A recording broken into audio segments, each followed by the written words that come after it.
L'homme qui donne son amour à la femme est en train de rentrer dans la dimension de la sacrificature parce qu'il est le sacrificateur de la maison, présentant à Dieu l'offrande de sa sacrificature.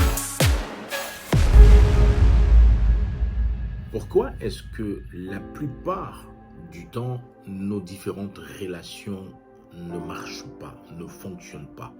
Pourquoi est-ce que la plupart du temps, nos différentes relations rament, elles n'avancent pas? Pourquoi? Aujourd'hui, les différentes conséquences de rupture dans nos différentes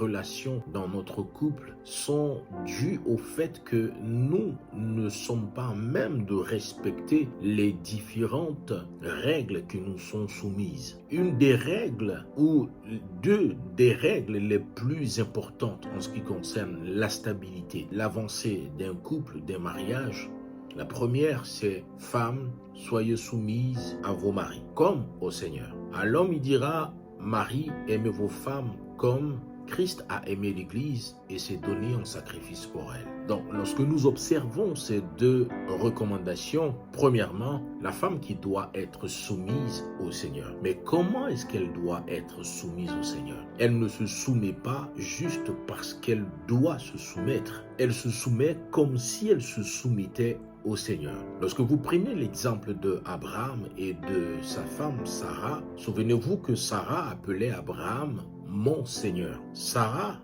était une femme certainement qui avait les notions de ce que c'est qu'une femme soumise, une femme dans un foyer, l'attitude, le comportement, les devoirs et surtout aussi le droit de la femme. Sarah était éventuellement au courant de toutes ces choses. Sarah était une femme très à part qui a œuvré pour la réussite de son mari Abraham. Lorsque ce précepte dans la vie de la femme est respecté, lorsque cette règle est respectée, il ne peut pas y avoir de conséquences majeures permettant au couple de se disloquer. Un couple ne fonctionne pas lorsque, de prime abord, la femme ne sait pas ce que c'est que la soumission dans sa propre maison. Lorsqu'elle n'a pas été éduquée à la soumission, lorsqu'elle n'a pas été éduquée à savoir les règles qui lui sont soumises dans son couple, elle passera à côté de la plaque et ça va être désastreux pour le couple. Il est important que nos différentes familles éduquent les jeunes femmes, les jeunes filles, dès le bas âge en ce qui concerne la tenue d'un foyer,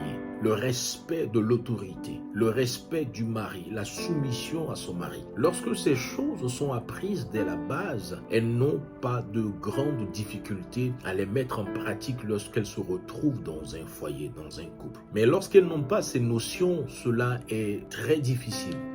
Parce que lorsque des paramètres de ces règles ne sont pas respectées, je vous assure que c'est pas joli à voir et c'est pas aussi joli à entendre. Parce que ce qui va ressortir de ce couple ne sera que négation, négation et négation. Mais lorsque la femme sait ce que c'est que la soumission, lorsqu'elle a su faire le contour de ce que c'est que la soumission, le problème véritable aussi avec les femmes de nos jours, les femmes actuelles, c'est que la connotation de la soumission pour elles était comme une forme d'esclavage, comme si on voulait les réduire à l'esclavage. La soumission selon Dieu n'a rien à voir avec l'esclavage. La soumission avec Dieu est très simple. Il dit à la femme, femme, soyez soumise comme au Seigneur. Remarquez avec moi que dans le mot soumission, vous avez le mot sous et vous avez le mot mission. C'est pas deux mots fortuits.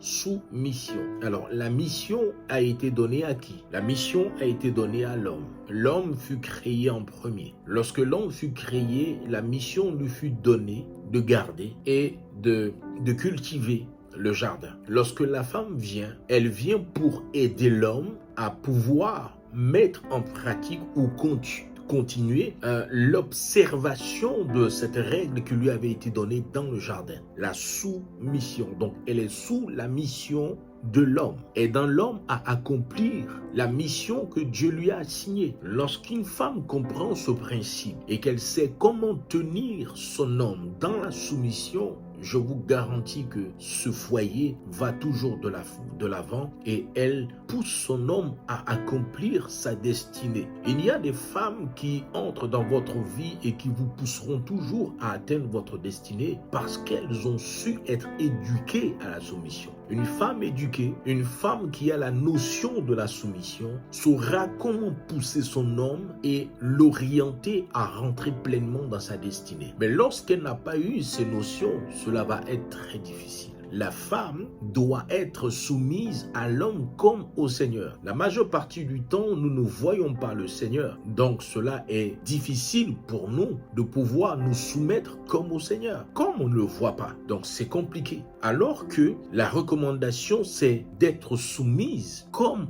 au Seigneur. Lorsque je me soumets au Seigneur, il y a un certain nombre de choses que j'observe. Il y a un certain nombre de choses que je ne peux pas non plus faire. Il y a un certain nombre de choses que je peux faire. Alors, lorsqu'on parle de soumission, cela est très profond. La femme qui se soumet doit se soumettre comme au Seigneur, non pas en regardant qu'à son mari, quelle que soit sa taille, quelle que soit sa petitesse, quel que soit son compte bancaire, quelle que soit sa position sociale. Cela importe peu pour Dieu. Le plus important pour Dieu, c'est que celui-là a été mandaté et une mission lui a été confiée. Et cette mission doit être accompagnée par la femme que Dieu met à côté de lui. C'est par le biais de cette femme que la mission de ce dernier va se concrétiser, va réussir ou va capoter ou ne pas réussir. La femme doit se soumettre à son mari comme au Seigneur. Ensuite, il dit, Marie,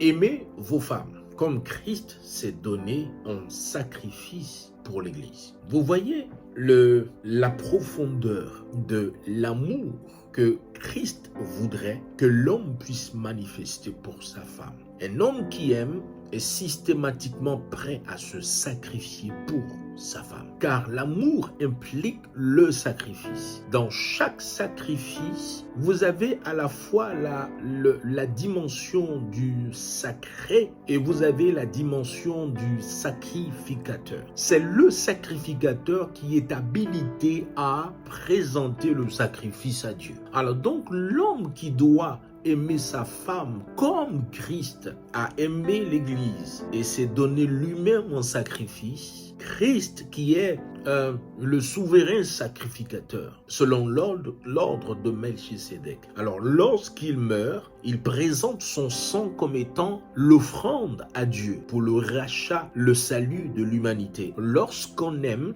on va dans la profondeur. Comment le mari doit aimer sa femme? Il doit l'aimer comme Christ a aimé l'Église. Alors comment Christ a aimé l'Église? La Bible déclare que Dieu a tant aimé le monde qu'il donna Jésus. Alors, un homme qui aime sa femme est prêt à lui donner ce dont elle a besoin. L'humanité avait besoin d'un sacrifice pour son rachat. Christ a été le sacrifice. Alors, l'homme doit être le sacrifice de sa femme. L'homme doit aimer sa femme à un niveau qui frise la folie. Lorsque Dieu dit « Marie, aimez vos femmes », il ne s'arrête pas là. Aimez vos femmes comme Christ a aimé l'Église et s'est donné pour elle en sacrifice. L'homme qui donne son amour à la femme est en train de rentrer dans la dimension de la sacrificature parce qu'il est le sacrificateur de la maison, présentant à Dieu l'offrande de sa sacrificature. Et quelle est l'offrande de sa sacrificature? L'offrande de sa sacrificature, c'est l'amour qu'il donne à sa femme. Puisque dans cet amour, il va y avoir le donner.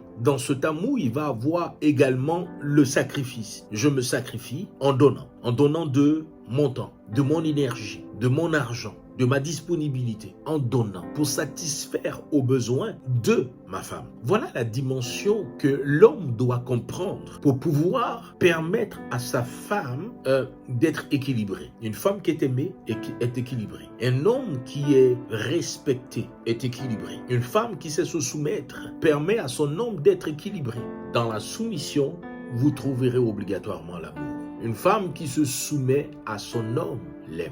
On ne se soumet pas lorsqu'on n'aime pas. On se soumet parce qu'on aime. La soumission tire sa racine de l'amour. Une femme soumise aime son mari. Une femme qui n'est pas soumise n'aime pas son mari. Vous ne pourrez jamais convaincre quelqu'un en faisant savoir que vous aimez votre mari en étant insoumise. C'est un paradoxe. Un homme qui aime sa femme se sacrifie. Ce sacrifice va au-delà de ce que nous pouvons imaginer. Le sacrifice pour l'homme va impliquer à la fois sa façon de se comporter avec sa femme. Le sacrifice pour l'homme peut impliquer la vie de fidélité dans le couple. C'est un point très essentiel, la fidélité dans le couple. Un homme qui aime est fidèle. Un homme qui aime sa femme reste fidèle, attaché à sa femme. Un homme qui aime sa femme n'est pas frivole. Un homme qui aime sa femme lui donnera la satisfaction dans tous les paramètres de sa vie pour qu'elle soit épanouie. Car la femme est comme une fleur. Une fleur a besoin d'eau pour être épanouie. Lorsque la fleur est maltraitée, elle se fane vite. Mais lorsqu'elle est bien traitée, elle resplendit. Elle brille d'une certaine gloire. Marie, aimez vos femmes comme Christ a aimé l'Église et s'est donné lui-même en sacrifice. Femmes, soyez soumises à vos maris comme au Seigneur.